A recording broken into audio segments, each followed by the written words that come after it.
এই নির্বাচনের প্রচার শুরু হয়ে গেছে এবং তার মধ্যে সংকটও বাড়তে শুরু করেছে। এইটা কি আপনার মনে হয় যে এটা একটা খুব প্রচারে খুব বড় একটা ইস্যু হিসেবে উঠে আসবে এবং তার ফায়দা কে পাবে? নির্বাচন হওয়ার আগে যদি এই ক্রাইসিসটা শুরু হয়ে যায়, তখন তো একটা একটা ভয়ঙ্কর অবস্থা পড়ে যাবে। তার একটা ইম্প্যাক্ট তো অবশ্যই পড়বে। যে আমরা যেটা দেখছি সেটাও সবচেয়ে বড় কথা নয়, যেটা দেখতে পাচ্ছি না সেটা সরকার খানিকটা দেখতে পাচ্ছি, বা দেখতে হয়তো অনেক পেয়েছে, আমাদের অল্প জানিয়েছে। সেটা করোনা কালের জন্য মানে অপেক্ষা করার দরকার নেই, ইতিমধ্যেই শুরু হয়েছে। এবার কিভাবে শুরু হয়েছে, কেন হয়েছে, আমরা যেটা কলকাতা শহরে দেখছি, বা কেউ কেউ বম্বেতে যারা থাকেন বা কে ব্যাঙ্গালোরে থাকেন, মেট্রো সিটিতে, সেই মেট্রো সিটিতে অতটা হয়তো বুঝতে পারা যাচ্ছে না। তার দুটো কারণ আছে। আমাদের ট্যুরিজমটা ভীষণ ধাক্কা খাবে, ইতিমধ্যে আঘাত চলে এসেছে। এই আঘাত থেকে কি করে মুক্তি হবে, কোনো আমরা তার চিহ্ন দেখতে তো পাচ্ছি না। উপরন্তু তো এবার আমরা কি সতর্ক থাকবো, মানে কি সতর্ক থাকার কথা আমাদের আমাদের প্রধানমন্ত্রী আমাদের বলছেন? আমরা কিভাবে সতর্কতা পালন করবো? কিন্তু ভারত তো এই কাজটা করতে পারে। ভারতের তো আমেরিকার সঙ্গে যদি বলি, তার সম্পর্ক ভালো ছিল, বলতে হয়, ইসরায়েলের সঙ্গে ছিল, কিন্তু করতে পারলো না। তার একটাই কারণ, যদি যুদ্ধটা চলতে থাকে তাহলে সেই ধাক্কাটা এলে একটা বিপুল পরিমাণ ধাক্কা আসবে, সেটা সাধারণ মানুষ এখনো বুঝতেই পারছে।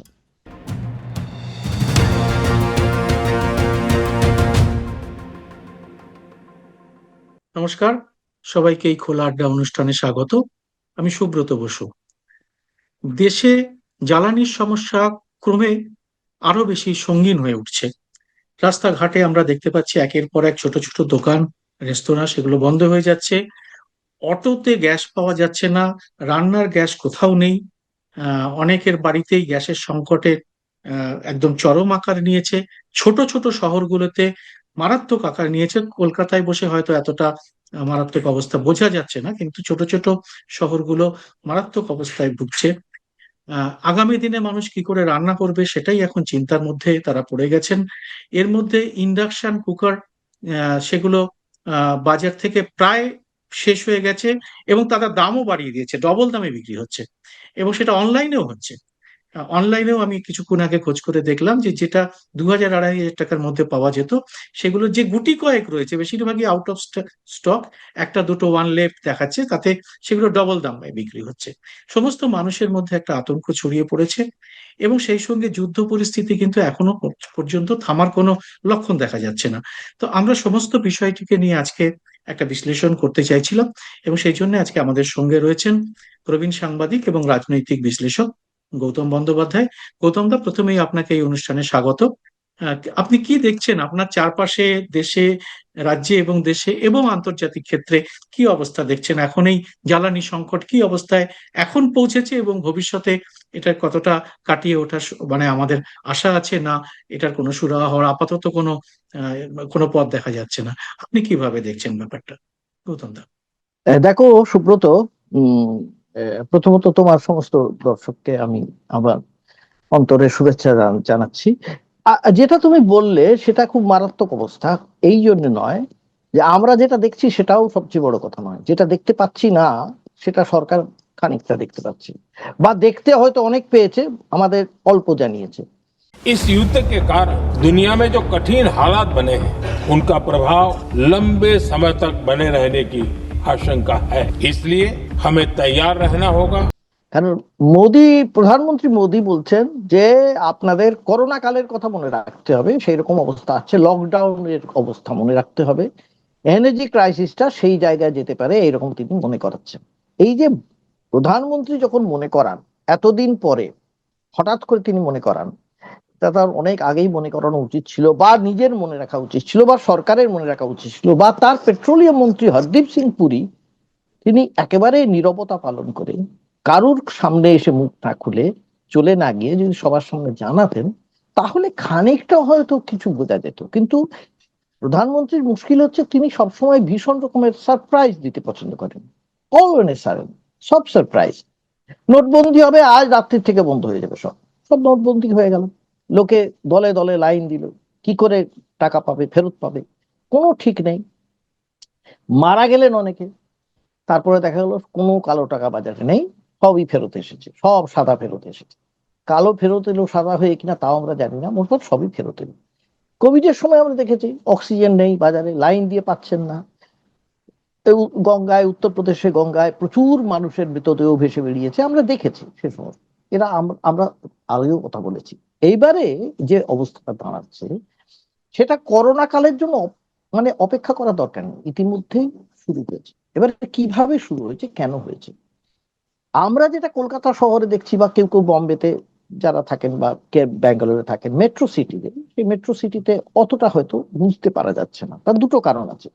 দুটো কারণ হচ্ছে এই কারণে, একটা হচ্ছে প্রত্যেকের বাড়িতে মোটামুটি এই সিলিন্ডার মজুদ আছে, দুখানা করে বেশিরভাগ বাড়িতে। দ্বিতীয়ত প্রায় প্রতিটি মোটামুটি সচ্ছল পরিবারে ইন্ডাকশন কুকার আছে আগে থেকে, মাইক্রোওয়েভ, মাইক্রো ওভেন আছে প্রায় প্রতিটি বাড়িতে। এগুলো একটু সুবিধাজনক, কিছু না কিছু করা যায় তাতে। এবারে যারা মনে করো এই শহরতলিতে বা গ্রামাঞ্চলে থাকে, প্রথমত শহরতলিতে এখনো পর্যন্ত মফস্বল শহরগুলোর আমরা জানি, ভয়ঙ্কর অবস্থা, মফস্বল হয়তো শহরগুলোতে। সমস্ত মফস্বল শহরগুলোতে প্রথমত সেখানে ইন্ডাকশন কুকার পাওয়া যাচ্ছে না, যাদের বাড়িতে আছে তাদের সব সময় পাওয়ার থাকে না। আচ্ছা, পাওয়ার যদি বা থাকে, যে পরিমাণ বিল উঠবে এটা তো কেউ বলছি না আমরা। এনার্জি কনজাম্পশন, পাওয়ার কনজাম্পশন যেটা হবে, যে টাকাটা লাগবে, সেই টাকাটা একটা গরিব মানুষ কোথা থেকে দেবে? এত টাকা মাস গেলে এত টাকা কোথা থেকে সে দেবে? এটা তো মানে কি, মাথার ঘায়ে কুকুর পাগল হওয়ার মতন অবস্থা হবে একটা। দ্বিতীয়ত হচ্ছে সিলিন্ডার নেই। অনেকেই আমি জানি, আমি নিজে জানি, উত্তরবঙ্গের খবর পড়ছি, উত্তরবঙ্গের বহু জায়গাতে, এমনকি আমাদের দক্ষিণবঙ্গেও বেশ কিছু জায়গাতে কাঠ জুটিয়ে এনে চেষ্টা করা হচ্ছিল, কিন্তু কাঠ তো পোড়ানো যাবে না, কাঠ তো কাটা বারণ, কাঠ তো বেশি পাওয়া যায় না। এমনকি বিভিন্ন যে সমস্ত কাঠ চেরাইয়ের কারখানা আছে সেখান থেকেও কাঠ দেওয়া হয় না। তারা ওই মোটামুটি খানিকটা পাওয়া যায়, যে যা যা যা কাঠের গুঁড়ো হ্যানা তারা সেগুলো হয়তো পাওয়া যায়, কিন্তু কাঠ সেখান থেকে পাওয়া যায় না, তাহলে কাঠও পাওয়া যাবে না। এবারে কোথা থেকে বাড়িতে রান্নাটা হবে? এটা হলো বাড়ি ডোমেস্টিক প্রবলেম। এবারে সরকার, এবার প্রথমে ডোমেস্টিকটা আসি, তারপরে আমি কমার্শিয়ালটা বলছি। কমার্শিয়ালটা ঠিক। ডোমেস্টিকে এবারে সরকার বলছে যে 10.4 যে কিলো যেটা দেওয়া হতো সেটা এখন এই 14.4 সম্ভবত, সেটা আরো কমিয়ে 10 কিলো মতন দেওয়া হবে সিলিন্ডারে। এটা হুম। একটা কথা হয়েছে, সেটা এখনো কোনো অফিসিয়াল তার এন্ডোর্সমেন্ট আসেনি, কিন্তু দেওয়া হতে পারে। মানে সিলিন্ডারে কম করে গ্যাস দেওয়া হবে। তার মানে কতখানি অবস্থা খারাপ হয়েছে এটা মনে করা হচ্ছে। এবার বলতে পারি সরকার তো বলেনি, ঠিক আছে সরকার বলেনি, কিন্তু বাতাসে যখন ভাসে তখন তো কিছু তো আর বোঝা যায় যে কিছু একটা হচ্ছে। এটা যদি হয়ে যায় তাহলে কি হবে? তাহলে আরো কমে যাবে মানুষের ইয়ে। এটা হলো একটা দিকে। এবারে কমার্শিয়ালি কি হয়েছে? কমার্শিয়ালি যারা বিভিন্ন দোকান পাট, বিভিন্ন রেস্টুরেন্ট চালান, ছোটখাটো রেস্টুরেন্ট, তাদের কোনো উপায় নেই, তারা কিচ্ছু করতে পারবে না। তারা কোথা থেকে পাবে? প্রথমত ব্ল্যাক, কালো বাজারে কিনতে হবে, ঠিক আছে, কালো বাজারে কতদিন কিনবে? কালো বাজারে কিনলে কালো বাজারে ভয় আছে, সেখানে এসে পুলিশ ধরবে কিংবা রেড হবে, আবার সেগুলো বাজেয়াপ্ত হবে। তার চেয়ে ভালো হচ্ছে দোকানের ঝাঁপ বন্ধ করে দেওয়া। এই যে দোকানের ঝাঁপ অনেকেই বন্ধ করে দিচ্ছে, দুবেলার জায়গায় একবেলা খুঁজছেন, দিতে পারছেন না। এটা হলো একটা আরেকটা সমস্যা এটা, এবং এটা বাড়তে চলেছে। এবারে বড় যে হোটেলগুলো, বড় বড় হোটেলের একটা সুবিধা আছে, তারা পাওয়ার কনজাম্পশন, যেটা আমরা জানি, হট প্লেট হ্যানা তানা বিভিন্ন রকম ব্যবহার করে তারা খানিকটা চালিয়ে নেবে। যারা মাঝারি হোটেল, ছোটখাটো হোটেল, আমাদের ট্যুরিজমটা ভীষণ ধাক্কা খাবে। ট্যুরিজমে যারা যায়, বেড়াতে যায়, যেসব ছোট ছোট হোমস্টে আছে, যেখানে ছোট ছোট হোটেল আছে, এই যে আমাদের পশ্চিমবঙ্গে, সেগুলো তো চলবে না, চালাতে পারবে না। কোথা থেকে রান্না করবে? রান্নাই করতে পারবে না, কিছু হবে না সেখানে। কাজে সেটা এক ভয়ঙ্কর রকমের মার খাবে। এটার পরে আরেকটা জায়গা আছে, এটার তৃতীয় জায়গাটা কোথায়? তৃতীয় জায়গাটা হচ্ছে যে সমস্ত স্বেচ্ছাসেবী সংস্থা আছে, ভলান্টারি অর্গানাইজেশন আছে, বহু মন্দির আছে, বহু মসজিদ আছে, যেখান থেকে মানুষকে খাবার দেওয়া হয়, রান্না করা খাবার দেওয়া হয়, আমরা গুরুদুয়ারা আছে, এবং মিড ডে মিল আছে। সেগুলো কোথা থেকে চলবে? মিড ডে মিল কি করে তৈরি হবে? বহু জায়গায় ইতিমধ্যে আমি দেখলাম মিড ডে মিলে রান্না করা খাওয়ার জায়গায় কেক দেওয়া হচ্ছে। কেক দিয়ে কি করে চলবে, তার পুষ্টি হবে না, আর দামও বেশি লাগবে। সেই দামটা কোত্থেকে দেবে? কে দেবে দাম? সরকার দেবে না, কেন্দ্রীয় সরকারও দেবে না, রাজ্য সরকারও দেবে না। বাচ্চাগুলো কি করবে, কোথায় যাবে, কি খাবে? তাহলে গোটা শিক্ষা ব্যবস্থার মধ্যে একটা অংশ, আবার বলছি কি যারা একটু বর্ধিষ্ণু পরিবারের, সচ্ছল পরিবারের, তারা হয়তো ইংলিশ মিডিয়ামে যারা পড়ে তারা গেল, তারা পয়সা করে দিল, তো অন্যরা অন্যরা কি করবে? আবার বহু হস্টেল আছে, আমি জানি বহু হস্টেল, রামকৃষ্ণ মিশনের হস্টেল আছে, আবার আরো অন্য অন্য অনেক কিছু মাদ্রাসারও হস্টেল আছে। সেখানে রান্নাটা কি করে হবে? কোথা থেকে গ্যাস পাবে? কোথা থেকে রান্না হবে? বহু কলেজের হস্টেল আছে, আমি নিজেই দেখেছি, কলেজের হস্টেলে পর্যন্ত পাওয়া যাচ্ছে না গ্যাস, পাওয়া যাচ্ছে না। মিড ডেতে বললামই তো, মিড ডে মিলেও পাওয়া যাচ্ছে না। এই যে তিনটে ভাগ, যেটা শ্রেণী, তিনটে শ্রেণীতেই একটা ভীষণ রকমের ইতিমধ্যে আঘাত চলে এসেছে। এই আঘাত থেকে কি করে মুক্তি হবে, কোনো আমরা তার চিহ্ন দেখতে তো পাচ্ছি না। উপরন্তু যেটা প্রধানমন্ত্রী বলে দিলেন তাতে বুঝতে পারছি আগামী দিনে অবস্থাটা আরো খারাপ হওয়ার সম্ভাবনা। সুব্রত, এইটাই সবচেয়ে মারাত্মক। কিন্তু আমি একটা জিনিস আজকে দেখছিলাম রাস্তায় বেরিয়ে বিকেল বেলায়, যে যেখান থেকে গ্যাস দেওয়া হয় অটোগুলোকে, সেখানে বিপুল লাইন, মানে এরকম লাইন আমি কখনো দেখিনি। একজন অটোওয়ালাকে আমি জিজ্ঞাসা করলাম, সে বললাম আমি রাত 10টায় লাইন দিয়ে পরদিন, রাত 2টোয় লাইন দিয়ে পরদিন সকাল 10টায় গ্যাস পেয়েছি। তো এইরকম অবস্থা, এরকম ভয়াবহ অবস্থা, অতএব তাদের ওই সারা দিন লাইন দিয়ে বা সারা রাত লাইন দিয়ে তারা গ্যাস পেয়ে পরদিন একটু চালাতে পারছেন। সেখানে তাদের একটা মারাত্মক অবস্থা তৈরি হয়েছে। এই অবস্থাটা তৈরি হওয়ার পেছনে এক তো যুদ্ধ অবস্থা রয়েইছে, একটা ভিশন আমাদের, আপনি আগের দিনও বলেছেন যে সরকারের ভিশন এর অভাবে, একটা দিশাহীন একটা অবস্থার জন্য এটা তৈরি হয়েছে, যে আমাদের কোনো মজুতি ছিল না। অথচ পার্লামেন্টে বলা হয়েছে আমরা 75 দিনের আমাদের সমস্ত জ্বালানি মজুদ আছে। এখন যে অবস্থাটা হলো সেটা হচ্ছে প্রধানমন্ত্রীর ভাষণের পরে তিনি বললেন মানুষকে সতর্ক থাকতে হবে। করোনাকালে যেমন ছিলেন, করোনাকালে আমরা যেটা করেছিলাম, ঘর থেকে বেরোইনি, সতর্ক থাকার জন্য মাস্ক পরেছিলাম। তো এবার আমরা কি সতর্ক থাকবো, মানে কি সতর্ক থাকার কথা আমাদের আমাদের প্রধানমন্ত্রী আমাদের বলছেন? আমরা কিভাবে সতর্কতা পালন করব? আপনার কি মনে হয় এটা? সতর্ক থাকার কথা বলছেন উনি এইভাবে হতে পারে যে তোমরা দুবেলা না খেয়ে একবেলা খেয়ে থাকো, এটা একটা আচ্ছা, সতর্ক হতে পারে। আচ্ছা, এটা এমন নয় যে তোমার দুবেলাই তো খেতে হবে। ভারতে তো এমনিতেই, আমাদের তো এমনি আমরা জানি যে আমরা যত ত্যাগ করতে পারবো, তাহলে তো আমাদের সুবিধা, মানে ত্যাগ করাই আমাদের ধর্মের মধ্যে আছে, হিন্দু ধর্মের মধ্যে আছে। আর বহু সব মুসলিম ধর্মেতেও তাই আছে, না এই তা না। অতএব তোমরা ত্যাগ করতে থাকো, সেটা একটু হতে পারে যে উনি বলছেন যে তোমরা যত কম খাবে তত ভালো, বুঝে রান্না বান্না করতে হবে না। এটা তো রসিকতার ব্যাপার হলো। এবং সিরিয়াস লেভেলে বা সিরিয়াস দেখতে গেলে উনি যে সতর্ক থাকার কথা বলছেন তাতে বোঝা যাচ্ছে যে যতটা সম্ভব আমরা জ্বালানি কম খরচা করি। বোঝা গেল? তো জ্বালানি যদি আমার কাছে নাই থাকে, আমরা কম খরচাটা করবো, বেশি খরচাই বা হবে কি করে, কম খরচাই বা হবে কিনা? আমার তো নেই, থাকছে না, তখন কি করবো? এইটা এখনো পর্যন্ত দেখো সুব্রত, কিন্তু একটা বড় জিনিস আমাদের ধাক্কা আসেনি। যদি যুদ্ধটা চলতে থাকে তাহলে সেই ধাক্কাটা এলে একটা বিপুল পরিমাণ ধাক্কা আসবে, সেটা সাধারণ মানুষ এখনো বুঝতেই পারছে না। সেটা বুঝতে পারছে না কারণ একদিকে বিজেপির প্রচার আছে, বিজেপির প্রচার যথেষ্ট স্ট্রং, এটা নিয়ে কোনো ভুল নেই। তাদের বিভিন্ন মিডিয়া হাউস আছে, তাদের হয়ে কোনোভাবেই এই জিনিসটা এত করে প্রচার করছে না বা করে না। পেট্রোল ক্রাইসিস যখন শুরু হবে, ডিজেল ক্রাইসিস যখন শুরু হবে, যেভাবে ইলেকশনটা পেরিয়ে গেলে, নির্বাচন পেরিয়ে গেলে, পাঁচটা বিধানসভা নির্বাচন আছে, তারপরে আমরা বুঝতে পারবো। তখন দেখা যাবে, যদি আমাকে পুরো যদি আমরা দেখি, এই পরিবহন যদি স্তব্ধ হয়ে যায়, থেমে যায়, তখন কি হবে? ইতিমধ্যেই তোমাকে একটা কথা বলি, এটা আমার অবজারভেশন শুধু না, কলকাতা শহরের অবজারভেশন। বিভিন্ন বাজারে আমি খবর দিয়েছি, সবজি বিক্রি কমে গেছে। সবজি বিক্রি কমেছে কেন? সবজি করতে গেলে বেশি গ্যাস পড়ে, ঠিক আছে, বেশি গ্যাস লাগে, সবজি কমে গেছে। এরপর তো সবজি আসবে না, সবজি সবজি মাছ আসবে না, সমস্তটাই হবে, কারণ লোকে এখন এরপরে আলু মাছ। সিদ্ধ খাবে, খালি ভাত আলু আচ্ছা, সিদ্ধ খেয়ে। সেইটাই হ্যাঁ। সেইটাই এবং এটা আমাকে অনেকে বলেছে, আমার বেশ কিছু মানুষ যারা খুব সাধারণ কাজ করেন, বাড়িতে বাড়িতেও কাজ করেন, পরিচারিকা পরিচারক অনেকে আছেন যারা তারা বলেছেন আমরা এখন শুধু আলু সেদ্ধ ভাতটাই ভেবেছি, এটা সকালবেলায় করে নেওয়া হয়, আলু সেদ্ধ ভাত একসঙ্গে করে দেওয়া হয়, এই খাওয়া হচ্ছে। কিন্তু এটাও খেতে গেলেও খানিকটা গ্যাস লাগে, হুম। হ্যাঁ খানিকটা পাওয়ার লাগে, সেই এনার্জিটা যদি না থাকে তখন কি হবে এটা বলতে পারো। এইবারে সতর্ক কতদিন থাকা যায়, যে সতর্কতাটা বলছেন মোদীজি খুব ভালো কথা, আমি মেনে নিলাম, সত্যিই সতর্ক থাকতে হবে।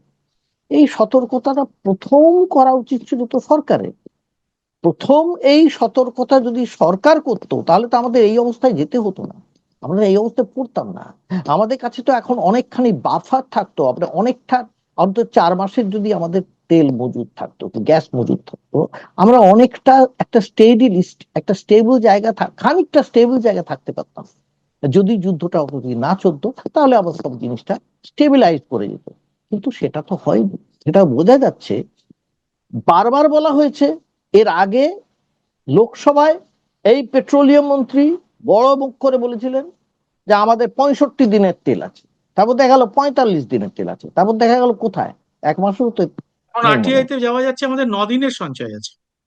9 দিন সঞ্চয় আছে। তো এইটার এটার কি অর্থ হয়, এটা কাকে বোকা বানানো, নিজেকে নাকি লোকেদের, নাকি আমরা জানি আমরা যা বলবো লোকে নতুন তো একটা বিশ্বাস জিনিস করবে। হচ্ছে যে আমাদের তো দেশের আমাদের অর্থনীতি এখন খুব বড় হয়ে গেছে, বিশ্বের চতুর্থ অর্থনীতি, অতএব হুম। ট্রিলিয়ন আমাদের সে অর্থনীতির সাইজ।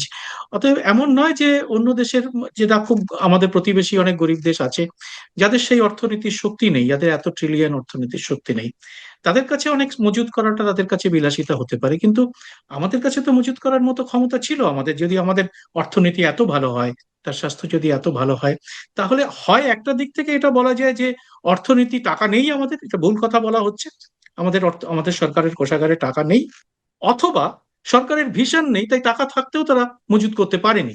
চায়না বলছে তাদের 6 মাসের মজুত আছে, তারা অনেক বড় অর্থনীতি, তাদের টাকাও আছে, তাদের ভিশনও আছে, তারা মজুতও করে রেখেছে, অর্থাৎ তাদের কোনো ক্রাইসিস হওয়ার কথা নয়। ক্রাইসিস তাদেরই হবে যাদের মজুতটা নেই, আর মজুত কাদের থাকে না, যাদের টাকা নেই।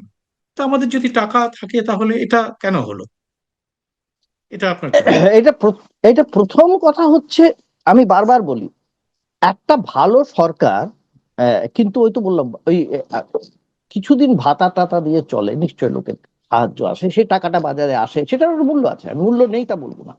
সাধারণ মানুষের, গরিব মানুষের, দরিদ্র মানুষের, নিম্নবিত্ত মধ্যবিত্ত যে কোনো মানুষের টাকা এলে বাজারে আসে, সেই টাকাটা রোল করে, ঠিক আছে। কিন্তু যদি ভিশন না থাকে আগামী দিনে কি আসতে পারে, আমি যদি সে ভাবি, ইন্ডিয়ান স্ট্যাটিস্টিক্যাল ইনস্টিটিউট করা হয়েছিল, কেউ ভাবেনি যে ইন্ডিয়ান স্ট্যাটিস্টিক্যাল ইনস্টিটিউটের ফাংশনটা কি। নেহেরু বুঝেছিলেন, মৌলানা নবী বললেন, উনি বুঝলেন, উনি শুরু করালেন। উনি বুঝেছিলেন যে আইআইটি কাকে বলে, আইআইএম কাকে বলে, রকেট সায়েন্স কাকে বলে, ভারতবর্ষে এগুলো তৈরি হয়েছে, কেন হয়েছে, আজকে তার ফল পাচ্ছি। আমাদের ভিশনটা এত পুয়ার। আমরা কি করলাম, আমাদের এই যে 2014 থেকে সরকার এলো, বেশ খুব ভালো কথা, একটা মেজরিটি পেয়ে হলো, ওভারওয়েলমিং মেজরিটি, সাংঘাতিক লোকে ইয়ে করলো, রাম মন্দির করা হলো, কাশী বিশ্বনাথ করিডোর করা হলো, এই সমস্ত করা হলো। আর কি করা হলো, সমস্ত জায়গায় গবেষণা খাতে, যে বিজ্ঞানের যে গবেষণা খাতে টাকা কমিয়ে দেওয়া হলো ক্রমাগত। কোথায় গোবর নিয়ে, কোথায় গোমূত্র দিয়ে অমুক টুসু খানাতে না, এগুলো নিয়ে হলো, এবং তাদের যারা নেতা মন্ত্রী হলেন তারা সব মানে অবৈজ্ঞানিক, আধা শিক্ষিতদের মতো কথা বলতে লাগলেন। এবং সাধারণ মানুষ, যারা সাধারণ মানুষ, যাদের হাতে একটা করে মোবাইল আছে, হোয়াটসঅ্যাপ আছে, তারা তাই দেখে প্রবল খুশি হয়ে গেল, দেখো কিরকম দেশের লোক এসে। তারা তো খুশি হতে পারে, তারা তো খুশি হতে পারে, কিন্তু সরকার, যে সরকারের উপরে সমস্ত দেশটা দাঁড়িয়ে আছে, যে সরকারের পরিচালনার উপরে সমস্ত দেশটা দাঁড়িয়ে আছে, সেই সরকারের যারা মাথায় আছেন তারা যে খুব অশিক্ষিত তা তো নন, যথেষ্ট শিক্ষিত মানুষ আছেন, আমি মনে করি, আমি তো দেখেওছি যথেষ্ট শিক্ষিত মানুষ আছেন। কিন্তু আরো মাথায় যিনি থাকেন, তিনি যদি শুধু ক্ষমতার লোভে এমন কিছু ভাবতে থাকেন, কোন জিনিসটা শুধু পপুলিস্ট মেজার্স হবে, আমি শুধু ক্ষমতায় কি করে থাকবো, তাহলেই মুশকিল হয়ে যায়। এই যে ভিশনটা ছিল না, আমরা এতদিন ভাবতেই পারিনি যে একটা অল্টারনেটিভ কিছু ভাবা উচিত, আরেকটা অল্টারনেটিভ কি হতে পারে ভাবিনি, আমরা করিও না। আমাদের কোনো জায়গায় এটা ভাবিনি যে আমাদের পেট্রোলের যদি কোনো জায়গা থাকে, আমরা জানি কিন্তু ভারতবর্ষ থেকে যেত, আমরা করিনি, আমরা কিচ্ছু ভাবিনি সে সমস্ত। এই যে না ভাবা, failure, that is a complete failure. এইটা সবাই অনেকে, আমাদের বহু সমস্যা হয়েছে। আমরা খুব তো এই প্রচারে বিশ্বাসী, স্বাভাবিক, খুব বেশি রকমের প্রচার, যেটা বিজেপি করেছে ভীষণ সাংঘাতিক ভাবে, মোদীর প্রচার হয়েছে ভীষণ ভাবে। এই যে প্রচারের যন্ত্রটা এত বেশি কাজ করেছে এত মানুষকে, তাতে সেই মোহে ক্ষমতায় থাকবার জন্য এইটাই ব্যবহার করা হয়েছে, অন্য জিনিসটা ব্যবহার হয়নি। এই ভিশন যদি না থাকে তাহলে দেশের লোকের এই অবস্থা দাঁড়ায়, এইটাই হয়ে যায়। এবারে কি বলতে চাইছি দেখো, এবার দেখো এত সত্ত্বেও, এত সত্ত্বেও আরেকটা ভালো জায়গায় যেতে পারে, এটা আমি মনে করি। সেই জায়গাটা কোথায়? যদি ভারতের বিদেশ নীতিটা খুব স্ট্রং, খুব স্ট্রং, মোদিজি যদি নিজের সিট দাঁড়ায় স্পাইনের উপর ভর করে দাঁড়িয়ে থাকতেন, এবং আমেরিকা, রাশিয়া, চায়না এই সমস্ত বাদ দিয়ে এখন যে মাল্টিপোলার ওয়ার্ল্ড এর একটা কনসেপ্ট আছে, পৃথিবীতে কোনো দেশটাই সর্বশক্তিমান না। আগে ছিল একটা সময় যখন মনে করেছিল রাশিয়া এবং আমেরিকা সর্বশক্তিমান, তখনও আমাদের দেশের জোট নিরপেক্ষ নীতি নিয়ে চলেছে, বলেছে আমরা তোমাদের যাকে মনে করব তাকে সমর্থন করব আমাদের স্বার্থে। এই কথাটা আমরা বলতে পারি। আমরা আমেরিকার সঙ্গে আলিঙ্গন করেছি, ইসরায়েলের সঙ্গে আলিঙ্গন করেছি, দূরে চলে গেছে রাশিয়া, চায়না, সবাই দূরে চলে গেছে। দূরে চলে না গেলেও বন্ধুত্বে খানিকটা চিড় করেছে, অনেকটাই, মুখটা নেই সেভাবে। এবারে একটা এই যে কিছুদিন আগে তুমি জানো, এই কিছুদিন আগে 24শে মার্চই একটা কথা হয়েছে, আমাদের শাহবাজ শরীফ ফোন করেছিল, ইয়েকে টুইট করেছিলেন যে আমরা মিডিয়েট করতে পারি, ইরান এবং আমেরিকার মধ্যে আমরা মধ্যস্থতা করতে পারি, এবং সঙ্গে সঙ্গে ট্রাম্প সেটা রাজি হয়ে যান, ঠিক আছে করো। আরে করো কেন? কারণ ট্রাম্পের এই যে সাংঘাতিক অ্যাগ্রেশন আর সাংঘাতিক অ্যারোগেন্স, সেটা বুঝতে পেরেছে কতদিন চালাবেন যুদ্ধটা। যুদ্ধ চালিয়ে কি, মানে যুদ্ধ করে করবি কিরা বল, এটা বুঝেছেন। বুঝেছেন বলে তিনি ভাবছেন যুদ্ধটা কি করে থামানো যায়। এমনকি পাকিস্তানকে বলছেন যে হ্যাঁ আপনারা তোমরা করো। এবং শুধু তাই নয়, সেই দিন কি হলো, যেই মুহূর্তে টুইট হয়েছে, ভেবে দেখো, চায়নার অ্যাম্বাসেডর সেই দিনই বললেন হ্যাঁ এটা খুব ভালো প্রস্তাব। পাকিস্তানকে বলছেন হ্যাঁ এটা খুব ভালো প্রস্তাব, যদি তোমরা করো এটা ভালো হয়। কেন ভারত এটা করতে পারতো না? ভারতের তো এটা করার কথা ছিল। ভারত এত বড় দেশ, ভারতের মধ্যে বিশ্বগুরু আছেন। চায়নায় তো কোনো বিশ্বগুরু নেই, পাকিস্তানে তো নেই, পাকিস্তানে বাদ দিয়ে দিলাম, কিচ্ছু নাই, এইটুকু করে দেশ, তারা এটা করে ফেলবে। আচ্ছা তারা করে ফেলবে শুধু, চায়না, রাশিয়া দুপক্ষই সমর্থন করেছে, হ্যাঁ করো। হ্যাঁ, বাধা কে দিচ্ছে? নেতনিয়াহু। বাধা দিচ্ছে ইসরায়েল। ইসরায়েল বাধা দেওয়ার একটা বিরাট কারণ আছে, কারণ ইরান কিন্তু ইসরায়েলকে ছাড়বে না, এটা ইসরায়েল বুঝে গেছে। আর ইসরায়েলের নেতনিয়াহু এটা বুঝেছে, আজকের দিনে যদি কোন রকম ভাবে সমঝোতায় যায়, কালকের দিনে তাকে টেনে নামাবে দেশের লোক, ওই পদ থেকে তাকে টেনে নামিয়ে নেবে। ভয়ঙ্কর বিক্ষোভ ছিল, সেটা বেড়ে যাবে। কিন্তু ভারত তো এই কাজটা করতে পারত। ভারতের তো আমেরিকার সঙ্গে যদি বলি, তার সম্পর্ক ভালো ছিল, বলতে হয়, ইসরায়েলের সঙ্গে ছিল, কিন্তু করতে পারলো না। তার একটাই কারণ, আমেরিকার সঙ্গে যে সম্পর্কটা ভারতের, সেই সম্পর্কটা কি সমানে সমানে? তা নয়, এটা খানিকটা ওপর নিচের সম্পর্ক হয়ে গেছে, চোখ নিচু করে চলার সম্পর্ক হয়েছে। খুব দুর্ভাগ্য আমাদের কাছে, খুব দুঃখের, ভারতের মতন দেশের, এত বড় দেশের, একদম পরিষ্কার বলছি তোমার, এত বড় দেশের পক্ষে এটা খুব একটা মাহাত্ম, মানে মাহাত্মের পরিচয় নয়। এইটা আমার কাছে খুব দুঃখের। আগামী দিনে কি হবে জানি না, কিন্তু এই এই যতদূর এগোলো, তাতে কিন্তু এই অবস্থাটা হতে পারতো, ভারত এখানে যেতে পারত। সুব্রত। গৌতমরা, আমরা দেশের কথা করতে গিয়ে একটু রাজনীতি, একটু আন্তর্জাতিক রাজনীতি ছুঁয়ে এলাম। এবার একটা খুব হুম। গুরুত্বপূর্ণ বিষয় যদি একটু আমরা ঢুকি, সেটা হচ্ছে হুম। যে এই যে সংকট দেখা দিল আমাদের রাজ্যে, সারা দেশে তো হুম। বটেই, সারা পৃথিবী বিশ্বে, এবং আমাদের রাজ্যে যে এই ভয়াবহ সংকট, সেই সংকটের সামনেই আমাদের নির্বাচন, এই সংকটের হুম। মধ্যেই প্রায় নির্বাচন। এই নির্বাচনের প্রচার শুরু হয়ে গেছে এবং তার মধ্যে সংকটও বাড়তে শুরু করেছে। এইটা কি আপনার মনে হয় যে এটা একটা খুব প্রচারে খুব বড় একটা ইস্যু হিসেবে উঠে আসবে, এবং তার ফায়দা কে পাবে? দেখো দুটো জিনিস হতে পারে, আমি আবার খুব পরিষ্কার করে বলছি, আমি খুব নৈর্ব্যক্তিক ভাবে বলতে চাই। আমি কোনো তৃণমূল, কংগ্রেস, বিজেপি, সিপিএম এসব বলতে চাইছি না, আমি খুব একদমই তাই। নৈর্ব্যক্তিক ভাবে না, বলতে আমরা চাই। সেটাই সবসময় সেটাই চাই, হ্যাঁ, সেটাই করার যে চেষ্টা করি। একটা হচ্ছে প্রথম কথা হচ্ছে যদি যদি গ্যাসের যে ক্রাইসিসটা সেটা আরো বাড়তে থাকে, যদি দেখা যায় আগামী 1 মাসের মধ্যে এটা সর্টেড আউট হলো না, আরো বেড়ে গেল, হুম। তাহলে বিজেপিকে প্রচার করতে হবে একটাই জিনিস, বিজেপিকে প্রচার করতে হবে যে এই কালোবাজারি হচ্ছে এবং তার জন্য তৃণমূল দায়ী। এটা বলতে হবে, এটা বলতে পারে, তারা বলতে পারে, ঠিক আছে, এটা একটা গ্রাউন্ড হতে পারে। কিন্তু যেসব লোকেরা সাফার করবেন তারা কতটা এটা বিশ্বাস করবেন, সেটা খুব ইম্পর্টেন্ট। কালোবাজারি হলেও এখন তো সরকার সেই অর্থে নেই, এখন তো না মমতা রে, সরকার সেই অর্থে নেই। যদি হ্যাঁ হ্যাঁ কালোবাজারি হয়ে থাকে, তার দায়ও তো হ্যাঁ ইয়ে পড়বে আলটিমেটলি বিজেপির উপরে, কারণ তাদেরই সমস্ত লোকজন এখানে রয়েছে কেন্দ্রীয় হ্যাঁ, রয়েছে। সরকারের বাহিনী থেকে। না কিন্তু সরকারি ব্যবস্থাপনা তো থাকবে, কারণ সরকারকে বলতে পারে যে সরকার এটা করেছে, সরকার এখানে আছে, বেশ ঠিক আছে। যদি বলেও, আমি বলতে চাইছি, এবারে যদি গ্যাস কোম্পানিগুলো মনে করো বন্ধ করে দেয়, তালা বন্ধ করে দেবে, আমরা দেব না, তোমরা এসে আগে দেখো, এটা বলতেই পারে। যে যে গ্যাস কোম্পানি যারা অনেক সৎ লোক আছে, এমন নয় তো সবাইকে অসৎ বলে ধরে নেবো, অনেক সৎ আছে, তারা বললো আমরা দিতে পারছি না ভাই, হাত জোড় করছি, যা আছে সব দিয়ে দিয়েছি, বন্ধ করে দিও, আপনারা আসুন, রেড করুন, আগে দেখুন কি অবস্থা, তারপরে বলতে পারেন, তখন কি হবে? 1 নম্বর। দ্বিতীয়ত হচ্ছে, মানুষ যদি এই রুটি রুজিতে টান পড়ে যায়, প্রচুর লোক আছে যারা বাজারে, আমরা জানি বহু জায়গায় সাধারণ ফুড স্টল করে সংসার চালায়, কেউ রুটি বানাচ্ছে, কেউ আমরা জানি সবাই পাড়ায় পাড়ায় আছে, রুটি বাড়িতে বাড়িতে ডেলিভারি আমি সিস্টেম আছে, স্টেশনে সব বন্ধ দেখেছি হয়ে, কিছু ডিম নিয়ে সিদ্ধ করে নিয়ে লোকে বিক্রি করে। আচ্ছা, এগুলো সব বন্ধ হয়ে যাবে, অনেকটাই বন্ধ হয়ে যাবে, বা দাম বেড়ে যাবে, প্রচন্ড দাম বেড়ে যাবে, তার একটা ইম্প্যাক্ট হবে।